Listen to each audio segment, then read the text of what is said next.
Ils ont ri des mains tremblantes d'un vieil homme noir, mais leurs sourires narquois ont disparu lorsqu'il a brandi sa médaille militaire. La suite vous laissera sans voix. Le centre communautaire était plein cet après-midi-là, ses néons grésillant faiblement au-dessus de rangées de chaises en bois usées et d'une longue table à l'avant où les fonctionnaires municipaux triaient des papiers. Une odeur de café et de poussière flottait dans l'air, se mêlant au murmure des voix et au frottement occasionnel des chaises sur le linoléum. Les gens s'étaient rassemblés pour une audience publique sur les litiges relatifs au logement, mais la plupart n'étaient là que pour observer, attendant leur tour ou jugeant en silence les histoires qui défilaient sous leurs yeux. Au milieu de la foule était assis Harold Gane, un homme noir âgé vêtu d'un costume délavé, visiblement entretenu depuis des années, impeccablement repassé mais marqué par le temps. Il était mince, les épaules voûtées et les mains tremblantes tandis qu'il tentait de remplir le formulaire d'admission posé sur un presse-papier sur ses genoux. Le stylo vacillait sur le papier, griffonnant des lettres incertaines qui dépassaient de leurs lignes. De l'autre côté de l'allée, 3 jeunes hommes remarquèrent la scène.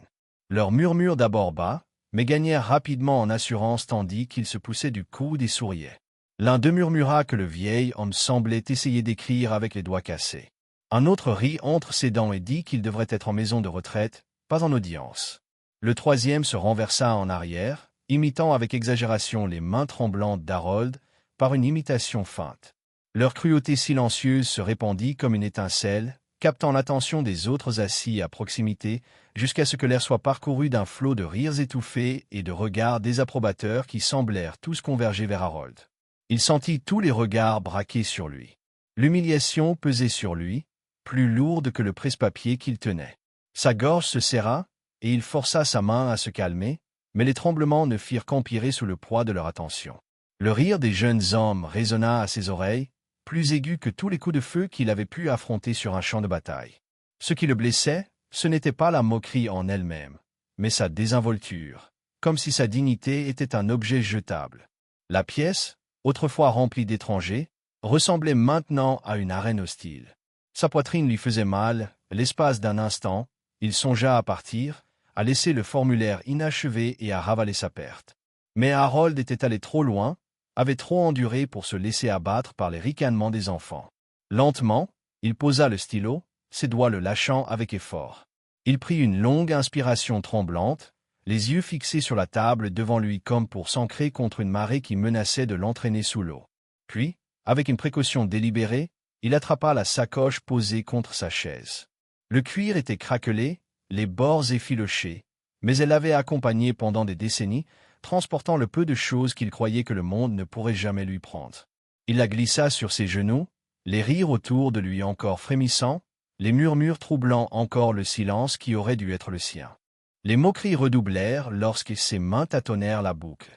Quelqu'un murmura qu'il cherchait probablement ses lunettes ou un autre signe de faiblesse. Harold garda la tête basse, se laissant submerger par le bruit cruel qui l'envahit tandis qu'il ouvrait le rabat. De l'intérieur, il sortit une petite boîte en velours usé par le temps. Ses bords étaient adoucis par des années de manipulation, et bien qu'elle paraisse ordinaire aux yeux de tous, pour lui, elle portait le poids du sacrifice et de l'honneur. Il la déposa délicatement sur la table devant lui, ses doigts tremblants effleurant le couvercle. Pendant un instant, personne ne réagit, pensant que ce n'était rien d'important. Puis, d'un mouvement fluide mais tremblant, Harold souleva le couvercle et révéla son contenu. Une médaille brillait sous les lumières fluorescentes crues, sa surface dorée captant chaque lueur de la pièce. Les bavardages s'éteignirent presque instantanément. Les rires cessèrent à mi-haleine. Soudain, l'air changea, comme si la médaille elle-même imposait le silence. La main d'Harold, bien que tremblante, se leva, la médaille entre ses doigts, la tenant suffisamment haut pour que tout le monde la voie. Ses yeux brillaient tandis qu'il ne regardait pas les jeunes hommes mais droit devant lui, dans l'espace au-delà de leur moquerie, dans un passé où la même main tremblante avait autrefois stabilisé un fusil, porté des frères blessés et salué avec fierté. Le poids de ce souvenir pesait sur le silence. Ceux qui avaient ri virent leur sourire narquois s'évaporer, leur posture se raidir tandis que la réalité de ce dont ils se moquaient pesait sur leurs épaules. La médaille n'était pas un simple morceau de métal. Elle témoignait qu'Harold Gane s'était autrefois tenu là où peu osaient, qu'il avait risqué sa vie pour des libertés désormais tenues pour acquises. Les murmures s'éteignirent, remplacés par un silence pesant et pesant. Certains dans l'assistance baissèrent les yeux. D'autres s'agitèrent, mal à l'aise, sur leur siège. Les trois jeunes hommes fixaient la scène, le visage blême, prenant conscience de leur cruauté. Le bras d'Harold tremblait sous l'effort qu'il avait fourni pour maintenir la médaille, mais il ne la baissa pas. Ce tremblement n'était plus une faiblesse. C'était une preuve d'endurance, une preuve de survie aux séquelles des batailles et de fardeaux portés plus longtemps que la plupart des personnes présentes dans la salle n'avaient vécu.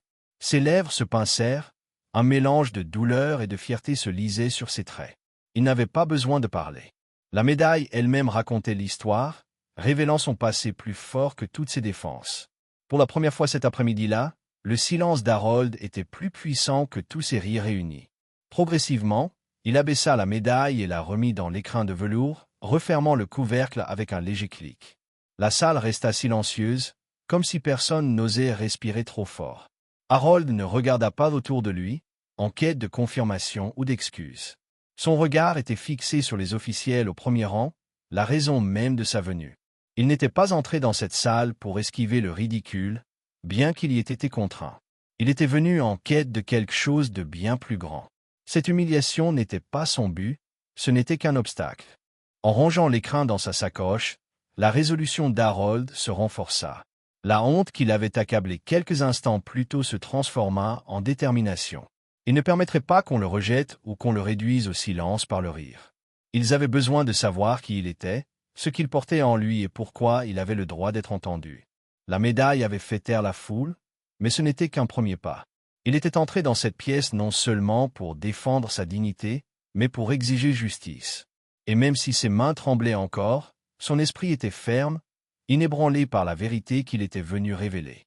La pièce était silencieuse après que l'éclat de la médaille eut brisé les rires, mais en lui, Harold Gane, le silence le ramena en arrière. Son regard, fixé sur la boîte fermée posée sur la table, se brouilla tandis que les souvenirs surgissaient avec une force qu'il ne pouvait arrêter. Il n'était plus dans le centre communautaire, avec son éclairage médiocre et ses chaises dépareillées.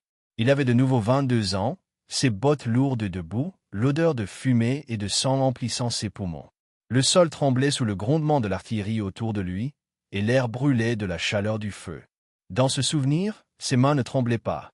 Elles tenaient fermement les épaules d'un frère d'armes blessé, le tirant hors du brasier tout en criant des ordres au reste de son escouade. Il se souvenait du poids de chaque homme qui s'appuyait sur lui, de la certitude qu'il ne les laisserait pas mourir seuls, de la certitude que s'ils s'arrêtaient ne serait-ce qu'une seconde, le monde risquait de s'effondrer autour d'eux. Ces instants avaient forgé sa force, et à son retour, sa poitrine avait été décorée de médailles qui lui promettaient le respect d'une nation reconnaissante. Mais cette promesse n'avait pas duré. Harold, assis dans le présent, adossé à son fauteuil sous les lumières crues, sentait l'amertume de la trahison le submerger. Il se souvenait des cérémonies où les politiciens lui serraient la main, leurs sourires écarquillés et leurs discours empreints de paroles creuses.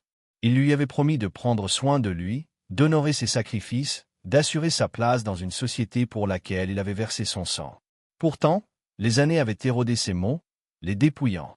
Il avait vécu dans de petits appartements, vivant avec une pension qui couvrait à peine la nourriture et les médicaments. Il avait écrit des lettres pour demander de l'aide lorsque son corps avait commencé à le lâcher, pour ne recevoir que des refus polis, voire aucune réponse.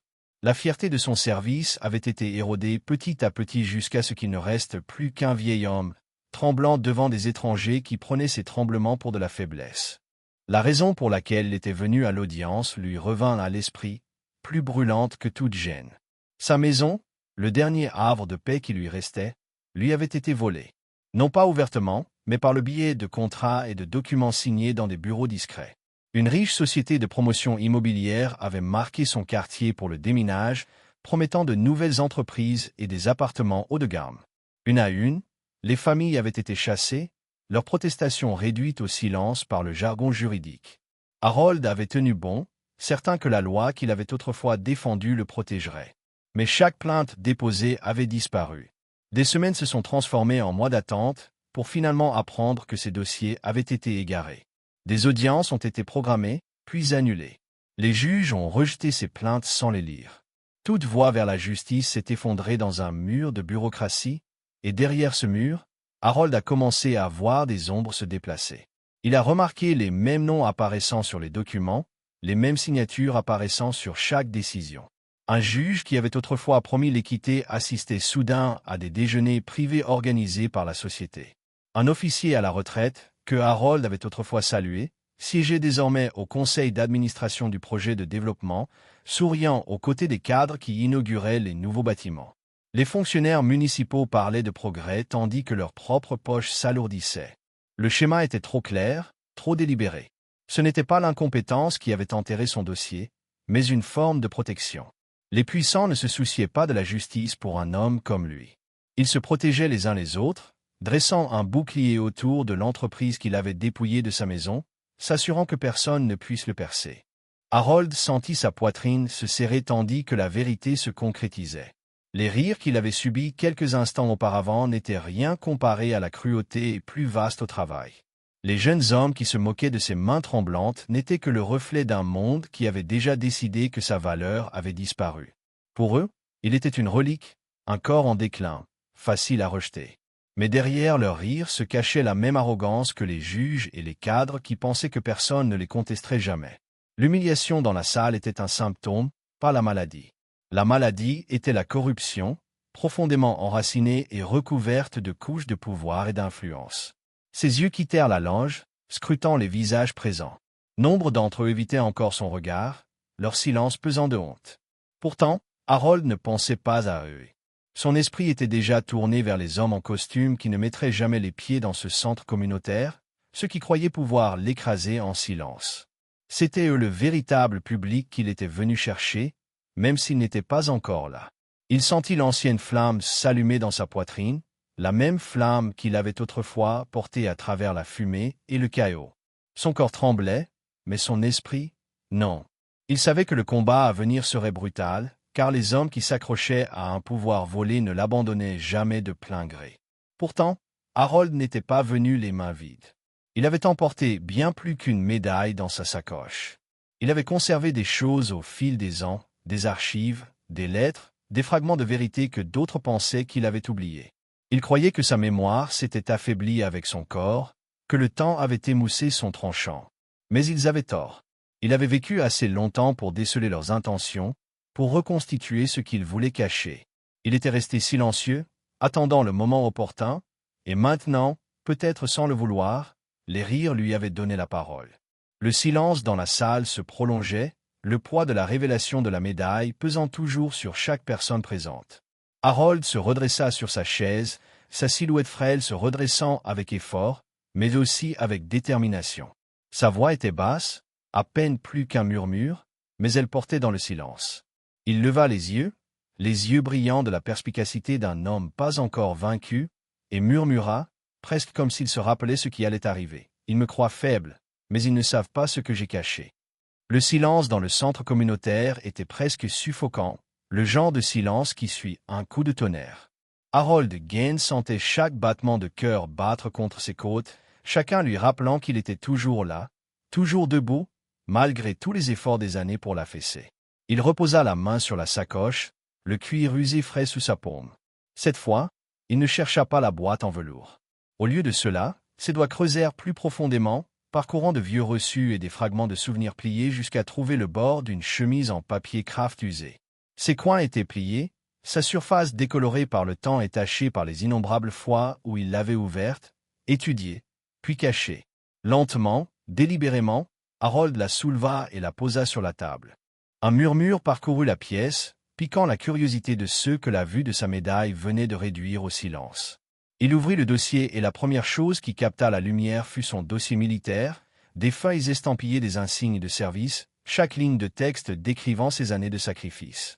Certains dans la foule se penchèrent en avant, leurs yeux scrutant les médailles et les distinctions écrites à l'encre noire, preuve que ses mains tremblantes avaient autrefois porté la constance au combat.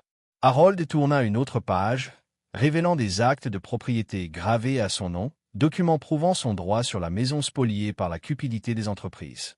Puis vinrent des lettres, certaines presque illisibles, écrites par d'autres vétérans qui avaient eux aussi subi les mêmes pressions que lui sur les mêmes projets de développement, chaque témoignage décrivant un schéma de corruption et de trahison qui allait bien au-delà de son propre cas. Mais le cœur du dossier n'était pas les documents dactylographiés, ni les cachets, mais une simple photographie glissée entre les pages. Avec un soin qui trahissait à la fois le respect et la colère, Harold le souleva pour que la salle puisse le voir. L'image était nette malgré son âge. Un dîner privé dans une salle dorée, des verres en cristal scintillant sous des lustres, et au centre de tout cela, assis le PDG de l'entreprise, un large sourire, la main posée sur l'épaule du juge qui avait rejeté le dossier d'Harold sans entendre un mot de sa défense. La photographie était accablante par sa simplicité, témoin silencieux de la collusion qui avait réduit la justice à l'état de coquille vide. Des halètements parcoururent la foule comme une soudaine rafale de vent. Les gens chuchotaient entre eux, les têtes se tournaient, les yeux se posaient sur les fonctionnaires assis au premier rang comme pour exiger des explications. Le nom du juge siffla dans l'air comme une malédiction, et le poids de la révélation pesa lourdement sur la salle. Les jeunes hommes qui s'étaient moqués d'Harold plus tôt se recroquevillèrent sur leurs chaises, leur rire disparu depuis longtemps, leur bravade remplacée par un malaise tenace. Ils l'avaient pris pour un vieil homme faible, mais ils réalisaient maintenant qu'il se trouvait face à une tempête imprévue. C'est alors qu'un mouvement se fit entendre au fond de la salle. Une jeune femme se leva, ajustant la bandoulière de sa sacoche en cuir en s'avançant. Son blazer sombre était modeste, sa posture calme, mais une flamme dans ses yeux attirait l'attention. Elle se présenta non avec arrogance, mais avec une force tranquille, expliquant qu'elle était avocate, et plus encore, qu'elle était la petite fille d'un soldat qui avait combattu aux côtés d'Harold.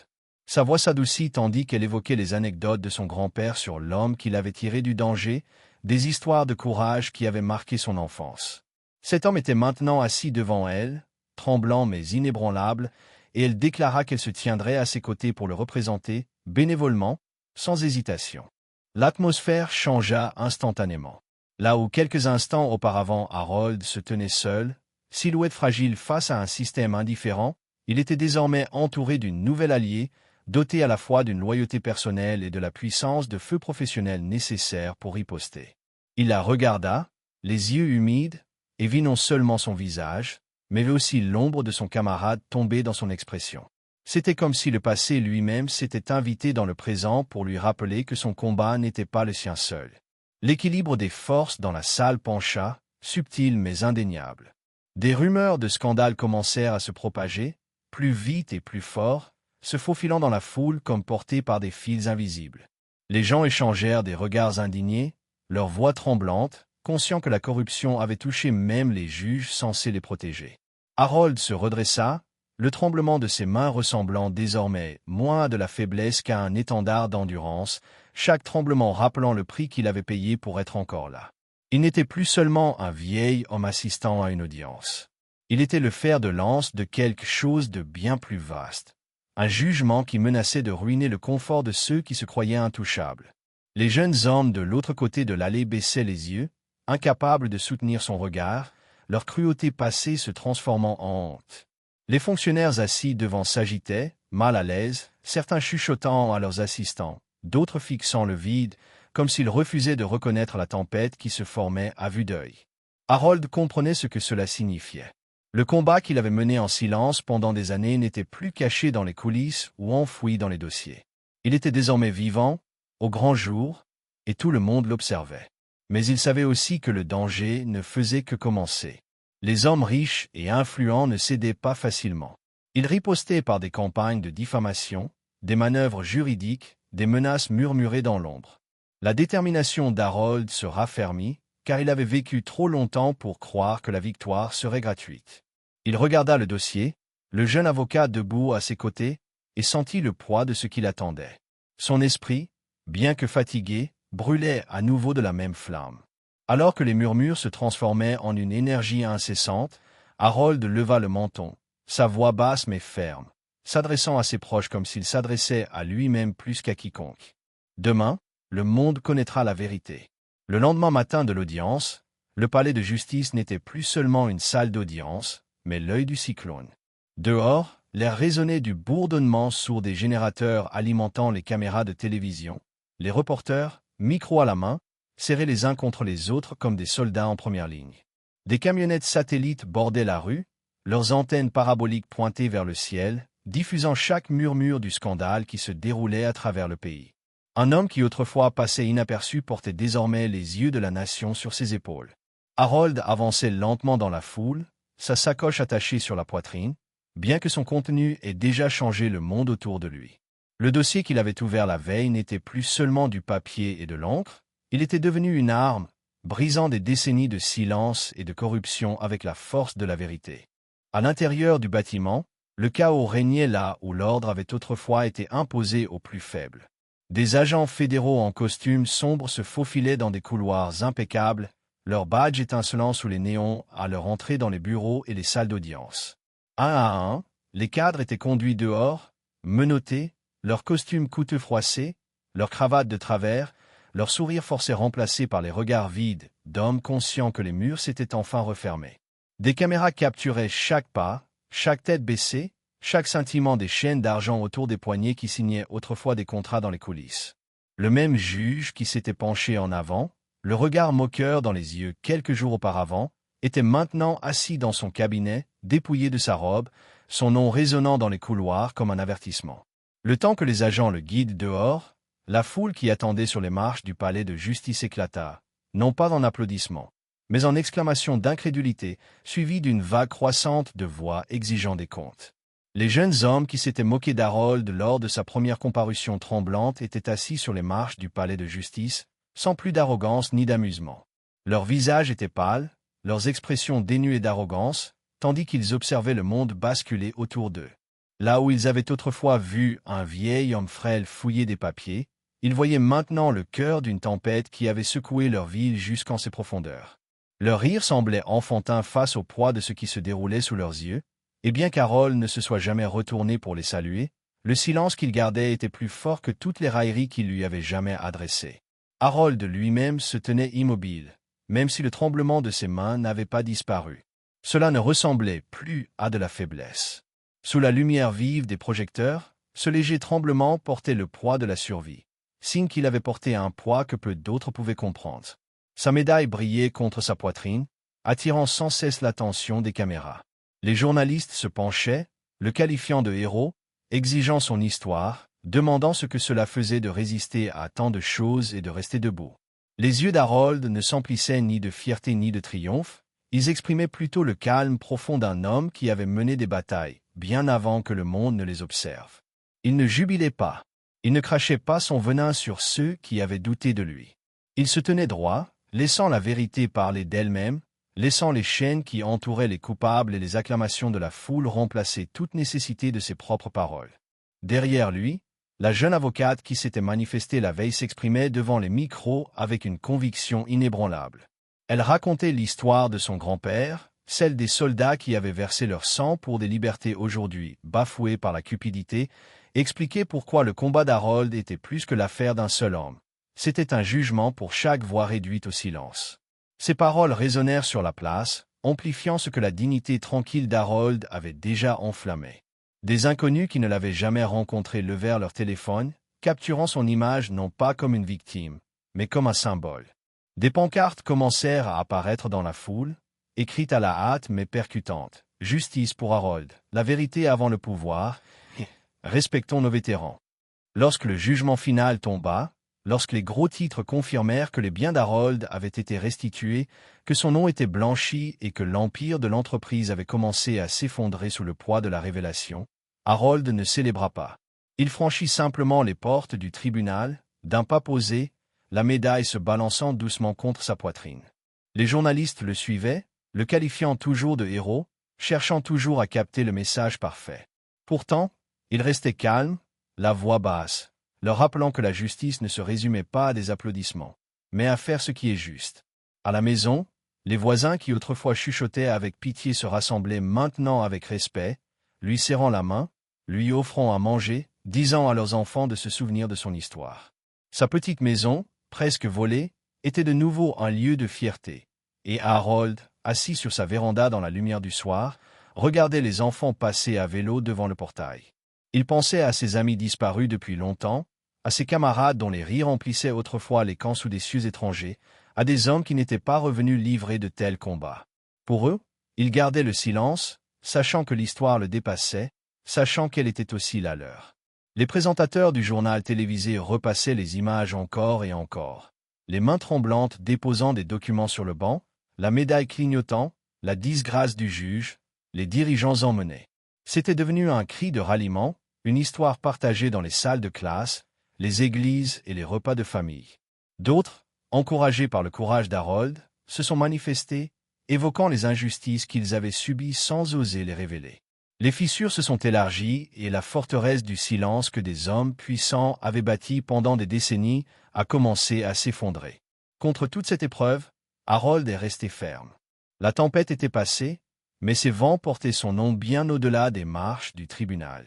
Il n'avait recherché ni la gloire, ni la vengeance, mais quelque chose de plus durable, la dignité.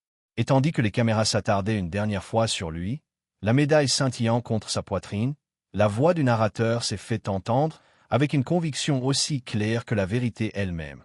Ne jamais sous-estimer la dignité discrète de ceux qui ont déjà mené leur combat. La justice appartient aux braves. Et puis, l'appel final à l'action a retenti, ferme et inflexible, résonnant au-delà de la vidéo dans les salons et les rues du pays. Si cette histoire vous a touché, partagez-la maintenant. Que le monde se souvienne du combat d'Harold pour le respect et la vérité. Avertissement, l'histoire que vous venez de regarder est fictive.